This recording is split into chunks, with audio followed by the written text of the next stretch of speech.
The first thing Elias Moreno noticed was the way the woman staggered toward him in the bright afternoon light, as if the day itself were too heavy to carry. Cars rushed past on the wide city street, horns sharp and impatient, sunlight flashing off windshields, but she looked detached from all of it, clutching her side, her face pale and trembling. When she finally reached him, her eyes held a quiet desperation that stopped him cold, and with barely enough strength to stay upright, she begged him to take her to the hospital. In that moment, Elias had no idea that this single request would unravel two broken lives and stitch them back together in ways neither of them could have imagined.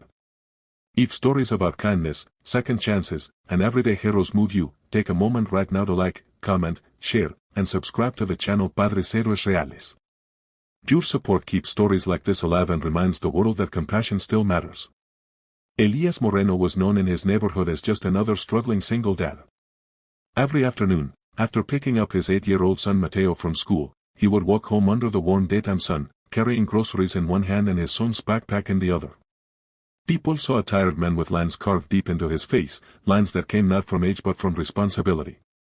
What they did not see was the weight he carried quietly, the loss of his wife years earlier, the long nights balancing parenthood with a demanding career he kept deliberately hidden from the world around him. Elias had learned that life did not care how prepared you were. It could tear everything away in an instant and leave you standing there, trying to figure out how to breathe again. That afternoon, he had left Mateo at home with a neighbor for just an hour so he could run errands before returning to prepare dinner. The sun was high, the air warm, and the city buzzed with ordinary life. It was in this unremarkable setting that fate intervened. The woman appeared near the corner of a busy intersection, her beige coat hanging loosely from her shoulders, her dark hair tangled, her steps uneven. She looked around as if searching for someone, anyone, before locking eyes with Elias. He almost kept walking. Life had taught him caution, had taught him that stepping into someone else's pain often meant inviting more trouble into your own already full life. But something about her expression stopped him. It wasn't just fear. It was resignation, the look of someone who had already asked for help too many times and been turned away. As she reached him, her breathing shallow and strained, Elias noticed how she pressed her hand against her lower abdomen, how her lips trembled as she tried to stay conscious. She didn't look drunk or reckless. She looked abandoned. Elias felt that familiar pull in his chest, the same one he felt the day his wife collapsed in their kitchen years ago, the day he learned how fragile everything really was. Without thinking any further, he guided the woman to his car parked nearby, supporting her weight as the afternoon sun beat down on them. She whispered her plea again, barely audible, and Elias nodded, already unlocking the door. Her name, he learned later, was Marisol Vega. She was 32 years old and had been living in survival mode for months. Earlier that day, she had been fired from the small cafe where she worked after missing shifts due to persistent pain she could no longer hide. She had no family in the city, no close friends left to call, and no health insurance. Her partner had walked out weeks earlier when her health issues became inconvenient, leaving her with unpaid bills and a growing sense of worthlessness. By the time she stumbled onto that street corner, she had already tried calling for help and been ignored. Elias was simply the last person she dared to ask.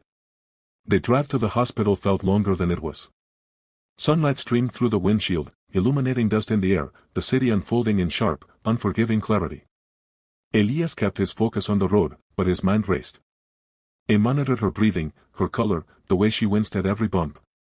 Years of medical training stirred awake inside him, instincts he usually kept buried beneath the identity of a tired father just trying to get by. He reassured her gently, telling her they would be there soon, even as he mentally ran through possibilities, symptoms, worst-case scenarios. He had seen too many lives hang in the balance to underestimate what was happening. At the hospital entrance, everything shifted. Nurses rushed forward with a stretcher, voices calm but urgent, the practiced choreography of emergency care unfolding under the bright daylight filtering through the glass doors. Elias gave them what information he could, then stepped back, suddenly just another man in the waiting area, hands clenched, heart pounding. Marisol was wheeled away without ceremony, swallowed by swinging doors that separated the public from the fragile space where lives were decided. Sitting there, Elias felt the familiar ache of helplessness. The waiting room smelled faintly of antiseptic and coffee, sunlight pooling on the tiled floor. Around him, people whispered into phones, stared at walls, clutched paperwork. Time stretched and twisted. Memories surfaced uninvited, memories of his wife, of similar chairs, similar hours spent waiting for news that would change everything. He rubbed his temples, reminding himself to breathe, reminding himself that he had done what he could. When a nurse finally approached him, her expression softened as she asked about his relationship to the patient. Elias explained that he was a passerby who had brought her in. The nurse hesitated, then informed him that Marisol was asking for him. Confusion flickered through him, but he followed her down the corridor, past sunlit windows and humming machines, into a small room where Marisol lay pale but more stable, and four-line taped to her arm. What happened next surprised everyone except Elias himself. As doctors discussed her condition, the complexity of her symptoms, the need for immediate but careful intervention, Elias found himself stepping forward, speaking with a quiet authority that cut through the uncertainty. He identified himself not just as a concerned stranger, but as Dr. Elias Moreno, a top internal medicine specialist with years of experience in complex cases. The room fell silent for a moment as recognition settled. The tired single dad persona fell away, replaced by the professional he had never stopped being. Marisol watched this transformation with wide eyes. Until then, she had seen only kindness and quiet strength in the man who helped her. Now she realized that fate had placed her in the hands of someone uniquely equipped to save her. Tests were ordered quickly, diagnoses refined, and within hours, it became clear that her condition, while serious, was treatable. A delayed intervention could have cost her life. The afternoon light outside slowly shifted, but inside the hospital, hope took root. Over the following days, Elias visited often, checking on Marisol between shifts and parenting duties. He brought small comforts, updates about her progress explained in gentle terms, reassurance that she was not alone anymore. Marisol, in turn, began to open up, sharing fragments of her life, the losses, the shame, the exhaustion of trying to survive without support. For the first time in months, she felt seen not as a burden, but as a person worth saving. As Marisol recovered, something changed in Elias as well. Helping her reignited a part of him he had numbed over the years, a reminder of why he had chosen medicine in the first place, why compassion mattered as much as expertise. He brought Mateo to visit once, letting his son see the impact of kindness firsthand. Mateo, curious and gentle, left a small drawing by Marisol's bedside, a simple picture of the sun shining over a house. Marisol cried quietly when she saw it, overwhelmed by a sense of belonging she thought she had lost forever. Day by day, under the bright rhythm of daytime routines, Marisol grew stronger. Social workers helped her secure resources, medical staff advocated for continued care, and Elias quietly ensured she would not be discharged back into the same hopelessness she came from. He never framed himself as a savior. He knew too well that life was unpredictable, that roles could reverse in an instant. But he believed deeply in showing up when it mattered. When Marisol was finally cleared to leave the hospital, the afternoon sun greeted her like a promise. She stepped outside feeling fragile but alive, supported not just by her healing body but by a renewed belief in humanity. Elias stood nearby, hands in his pockets, watching as she took in the world with new eyes.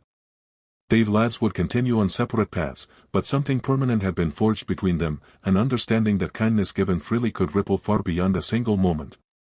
If this story has touched your heart, if it reminded you that even in ordinary daylight moments extraordinary compassion can change everything, please take a moment to like, comment, and share this video. Your engagement helps these stories reach others who may need hope today. And before this story ends, we have one special request for you. Please leave a comment sharing what kindness means to you or a moment when someone helped you without expecting anything in return. Your words might inspire someone who is reading in silence right now. As Elias drove home that day, the sun low but still warm, he felt lighter than he had in years. Mateo chatted beside him, unaware of how close fate had come to crossing their lives differently. Marisol, somewhere across the city, rested with a future no longer defined solely by loss. In a world often too busy to notice suffering, one simple act of stopping, of listening, of caring, had rewritten two stories. And in the clear light of day, it was enough to remind us all that heroes do not always wear uniforms or seek recognition. Sometimes, they are just parents on errands, strangers who choose compassion, people who answer a quiet plea with an open heart.